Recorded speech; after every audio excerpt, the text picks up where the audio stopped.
بسم اللہ الرحمن الرحیم۔ السلام علیکم ڈیئر اسٹوڈنٹس، امید ہے کہ آپ لوگ اللہ تعالیٰ کے فضل و کرم سے خیریت سے ہوں گے۔ بیٹے آج کے اس لیکچر میں ہم حصہ گرامر سے تشبیہ اور اس کے ارکان کے بارے میں پڑھیں گے۔ تو آئیے دیکھتے ہیں تشبیہ کیا ہے۔ تشبیہ عربی زبان کا لفظ ہے جس کے معنی کسی شے کو کسی شے کے مانند قرار دینا۔ اب دیکھتے ہیں تشبیہ کے ارکان۔ تشبیہ کے 4 ارکان ہوتے ہیں۔ یہ بات بھی بیٹے آپ نے ذہن میں رکھنی ہے کہ جب سلیبس چینج نہیں ہوا تھا، یعنی پچھلے سال سے پہلے، تو تشبیہ کے 5 ارکان بطور سلیبس پڑھائے جاتے تھے، اور اب چونکہ پنجاب ٹیکسٹ بک کے مطابق 4 ارکان ہیں تو اب آپ نے 4 ہی ذہن میں رکھنے ہیں۔ تو اب تشبیہ کے کتنے ارکان ہیں؟ 4 ارکان ہیں۔ تو آئیے ہم ان کو دیکھتے ہیں، چاروں ارکان کو الگ الگ، کہ ان کی کیا تعریف ہے اور ان کو مثال کے ساتھ ہم سمجھتے ہیں۔ نمبر 1 مشبہ۔ پہلا رکن ہے مشبہ جس کو کسی شے سے تشبیہ دی جائے اسے مشبہ کہتے ہیں۔ نمبر 2 مشبہ بہی، جس کے ساتھ کسی شے کو تشبیہ دی جائے اس کو مشبہ بہی کہتے ہیں۔ یعنی مشبہ جس کو تشبیہ دی جائے، یعنی کسی شے کو کسی شے کا مانند قرار دیا جائے، اور مشبہ بہی جس کے ساتھ کسی شے کو تشبیہ دی جائے یعنی اس جیسا کہا جائے۔ تو آئیے دیکھتے ہیں آگے ارکان نمبر 3 حرف تشبیہ۔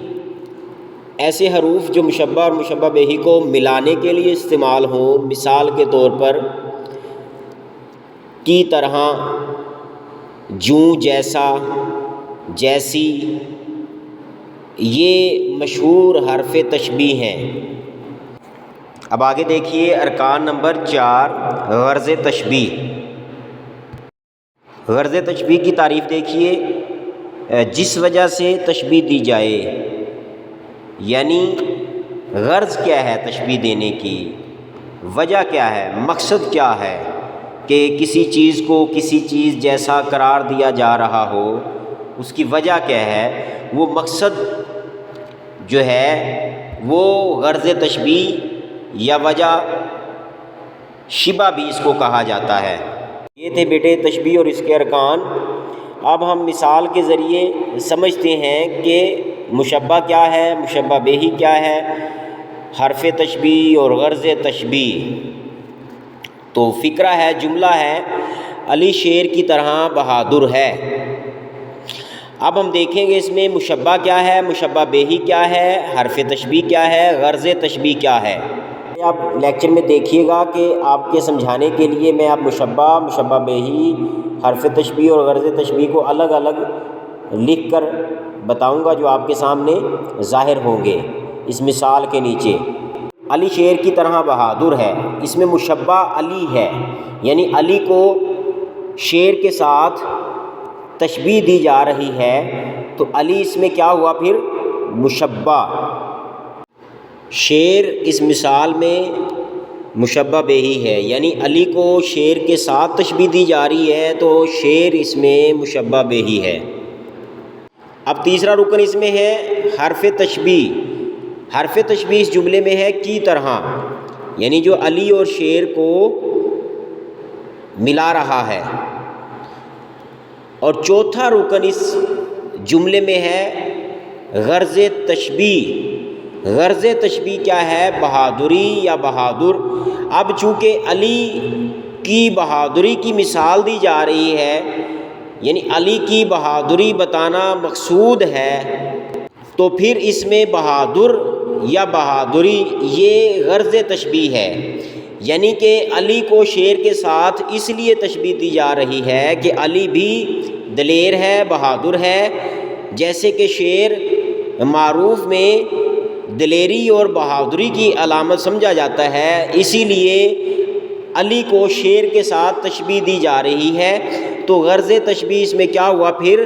علی کی بہادری بتانا جو مقصد ہے، مقصود ہے، تو وہ اس میں غرض تشبیہ ہے اور شیر بھی بہادر ہے، تو مشترک طور پر اس جملے میں ہم کہہ سکتے ہیں شیر بھی بہادر ہے اور علی بھی بہادر ہے، تو دونوں کی مشترک خوبی بتانا کیا ہے؟ مقصود ہے۔ تو یہ چاروں ارکان اس جملے میں مکمل ہو چکے ہیں۔ اب ایک اور مثال علامہ اقبال رحمۃ اللہ علیہ کا شعر کہ اہل ایمان جہاں میں صورت خورشید جیتے ہیں، ادھر ڈوبے ادھر نکلے، ادھر ڈوبے ادھر نکلے۔ تو بیٹے تشبیہ اور اس کے ارکان کو سمجھنے کے لیے اور بھی مثالوں کا سہارا لیا جا سکتا ہے۔ امید ہے کہ آپ لوگوں کو یہ تشبیہ اور اس کے ارکان اچھی طرح سے سمجھ آ گئے ہوں گے اور یقیناً آپ ان کو سمجھ کر یاد بھی کریں گے۔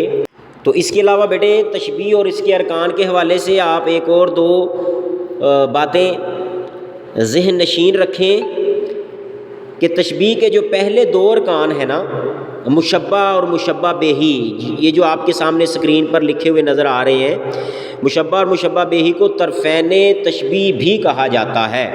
یعنی اگر آپ سے کوئی پوچھے پیپر میں تو آپ کو معلوم ہونا چاہیے کہ مشبہ اور مشبہ بہی کو طرفین تشبیہ بھی کہتے ہیں۔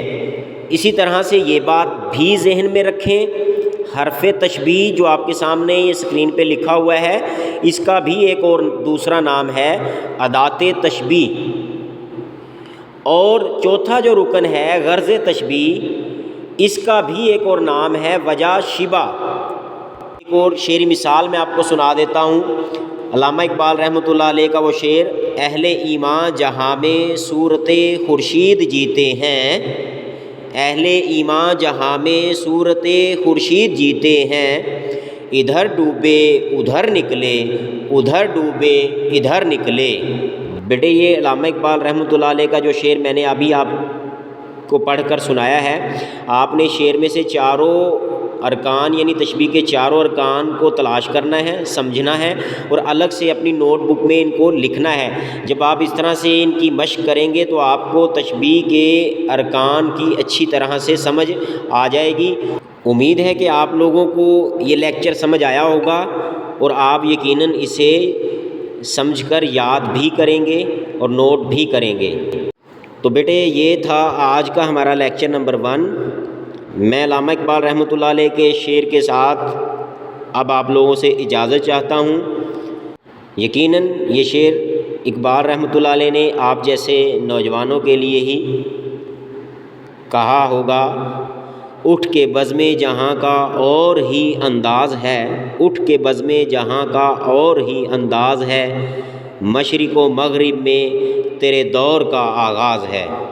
لو بیٹے اگلے لیکچر تک کے لیے اجازت دیجیے۔ اللہ حافظ۔